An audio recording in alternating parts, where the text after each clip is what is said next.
All right, here we go. We're going to do a little short video with the 94 F150. And this is a reality video because everybody online will bullshit you. They do cut scenes. Everything's so fucking easy. Now, I can't show you doing the work because it takes about 4 to 5 sets of hands, a ton of PB blaster, a fucking torch, lights, bunch of rust in your fucking eyes, cutting stuff, fucking using an air hammer, everything you're gonna need to fucking do anything on a 31-year-old truck, rather than the bullshit you're gonna get from those TRQ videos where everything's fucking simple. And even some regular folks do the videos, but they do a bunch of cutscenes. So I'm just gonna show you reality of the situation. You know, some people say it's a hack job. Listen, when you're doing this shit, and I know most people that would watch this video are, you know, they got a full-time job. And if you're watching this video and you don't have a fucking job, turn off this video, go out and get a fucking job, and contribute to society. Don't be a lazy fucking shit. So, best way to do it on this guy, this model of the F-150 rear-wheel drive, is if you're trying to take off your shocks, right? There's no space. There's no space between here and the plastic sheet here. So what you got to do is you cut a hole in it, right?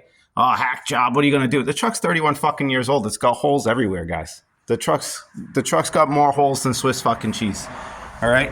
So cutting a hole to make your life easier, no problem, right? So now that I cut the hole, I can come in from up top, right? There was no room. You couldn't get a fucking wrench in there. You couldn't do anything. So you can come in from up top, right? So much easier to break it loose. 31 years of rust sitting on there. Doesn't matter how many gallons of PB blaster you use or how much torch you use. There was no breaking it loose when you had no room to put even a wrench on. It was hitting the plastic. So this area right here, this big fucking hole, can be fixed, right? So you can patch that piece of plastic like you've patched all the other fucking holes on your truck. So I don't understand what the problem is. So this is the first step. Because we got to get this guy off. We're going to replace this. We're going to replace the spring. But if you take a look here, this thing's got more holes than Swiss cheese as well. The mount for the coil spring. So we're going to be replacing that. Now, if you watch those TRQ videos, there's some fucking lady on there that replaces it in like 13 seconds because it's already been replaced. The original, if we take a peek in here, see, it has rivets. Let's see if we can get in there. It's got these fucking rivets that are frozen and rusted in there from 31 years ago. So what you're going to have to do is once you get all this other shit out of the way, you're going to have to cut these, air hammer them through, nice and easy. It'll take me about, it'll probably be like a 1.5-minute video because that's how long I'm sure it'll fucking take. It'll probably take 2 months. Air hammer those through, and then you'll be able to put the new mount on. But if you take a look at this guy, there's almost nothing left. So I've already loosened this right here. That took not much, a little bit of heat on there, and that thing came loose. But this bad Larry right here, there was just no space. So why fucking break your balls? Cut a hole in the plastic, repair the plastic after. I'll do the same thing on the other side. Again, if you're rebuilding the truck and making it look brand new, you're probably going to replace this anyway. Or if it's already replaced, then you're going to take a little more time and care, and your shit's probably already new. Or maybe you paid somebody to fucking do it. I don't know. But when you're doing it in the garage, it's 25 degrees outside. You got a little bit of heat in here. You don't want to break your balls all fucking day. Doing this, life changer. It took 5 minutes after I made that hole. Here's another view of these rivets that are going to have to be cut and air hammered. Does not look like it's going to be fun at all. And I'm be sure that I won't be holding a cell phone taking videos while I'm doing it. Nor will it take 10 minutes like in those TRQ videos. The brake line though, Not exactly sure what I might do. I don't know if I might just cut it out for now. Once I get this thing going, just so I don't have to deal with the brake fluid multiple times. So if I just cut this guy right out of here and let it just hang, dangle out of this out of the way, while I try to replace this thing. So getting this guy off wasn't easy. Down here, definitely needed some heat on that. Again, the one major thing that saved me a lot of time was just making this hole. What a lifesaver, making that hole up there. This thing definitely needs to be replaced. It's all kinds of rusty. It's all kinds of New England. It's all kinds of fucked up from all the winters. So, more to come, I guess. All right, we're gonna go over the spring one more time. Spring came out, again, not showing you. This is not an instructional video. It's what we call an honest video. There's 450 videos online on how to do this. I'm just being honest in mine and telling you that it's a pain in the ass and it doesn't take 10 minutes to do.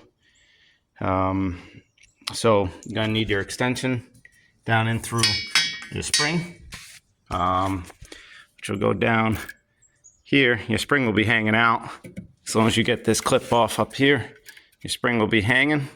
How do you get your spring hanging? Pry bar, work it out. Your spring will just be dangling there.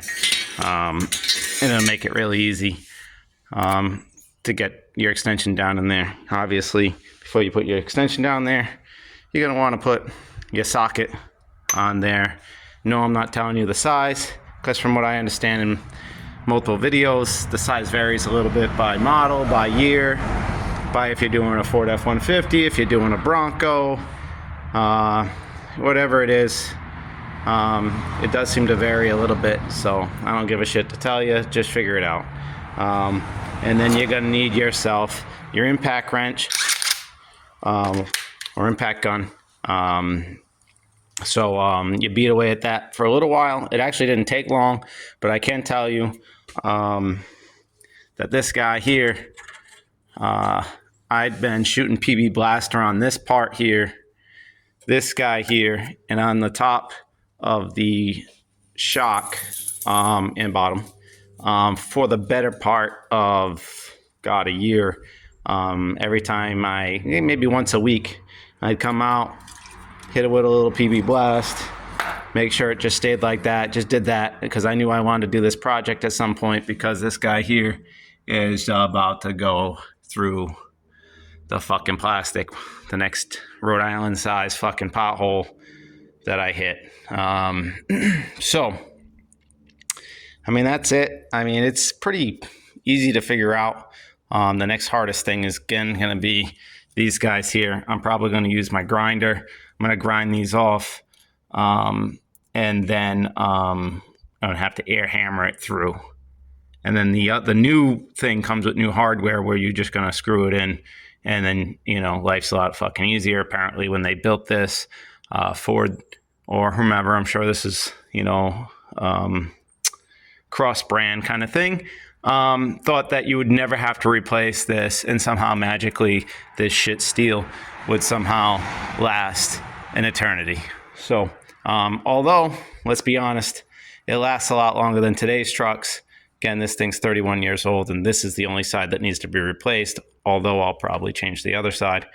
Over 30 years, and I mean, you know, most trucks can't make it 6 now before they're rusted to shit.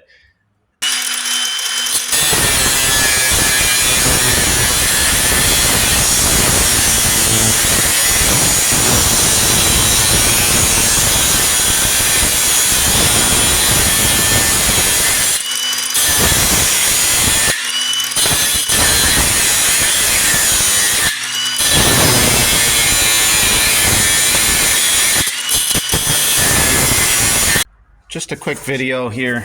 I said I wasn't going to, but I decided to. Only because I'm kind of shocked. So I started grinding these off. You can see that one's flat there. That one's still going. Haven't really finished yet, obviously, because I still got this guy down here that's got to go, and that guy down there. If we can see, the fuck is it? It's pretty much gone. Just a little chunk left. Anyhow, so the surprising part is I thought I was going to have to use the air hammer to bang those through. Right now, just this guy and a hammer, and they're popping out. But usually, shit's a lot harder. So I'm kind of surprised that these guys are just banging out there. Again, you don't need an instructional video. There's 4,000 videos on the internet. This is just an honest video. You know, everything takes time, but I'm kind of shocked at how quickly this is coming loose.